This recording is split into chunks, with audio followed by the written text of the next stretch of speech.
धुळे सुरत राष्ट्रीय महामार्ग क्रमांक 53 वरील कोंडाईबारी घाटात एक भीषण अपघात झाला आहे। मुसळधार पाऊस आणि दाट धुक्यामुळे चालकाचा ताबा सुटला आणि एका कंटेनरने समोरच्या ट्रकला मागून जोरदार धडक दिली। धडक इतकी भीषण होती की कंटेनरच्या केबिनचा अक्षरशः चक्काचूर झाला आहे। धुळे सुरत महामार्गावरील कोंडाईबारी घाटात सध्या मुसळधार पाऊस सुरू आहे।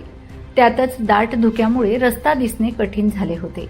दहिवेलहून विसरवाडीच्या दिशेने जाणारा कंटेनर क्रमांक NL01 RF 7400 घाटातील उतारावर आला असता चालकाचे वाहनावरील नियंत्रण सुटले। या कंटेनरने समोर चाललेल्या ट्रकला पाठीमागून अत्यंत भीषण धडक दिली। धडक बसताच कंटेनरचा पुढचा भाग पूर्णपणे चेपला गेला। यामध्ये राजस्थानचा रहिवासी असलेला चालक आदिल हाफिज हा केबिनमध्येच अडकला। त्याचे दोन्ही पाय चिरडलेल्या केबिनमध्ये अडकल्याने तो जागेवरून हलू सुद्धा शकत नव्हता। अपघात एवढा भीषण होता की काही काळ तिथे मोठी वाहतूक कोंडी झाली।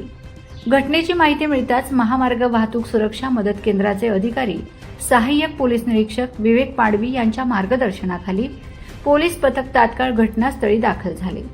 सहाय्यक पोलीस उपनिरीक्षक प्रभाकर जाधव, अरुण कोळी, मुकेश हिरे आणि विजय बोरसे यांनी स्थानिक वाहन चालकांच्या मदतीने युद्ध पातळीवर बचाव कार्य सुरू केले।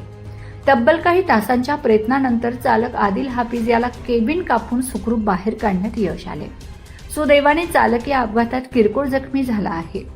या अपघातानंतर महामार्ग पोलिसांनी क्रेनच्या सहाय्याने अपघातग्रस्त कंटेनर बाजूला केला असून विस्कळीत झालेली वाहतूक आता पुन्हा सुरळीत करण्यात आली आहे।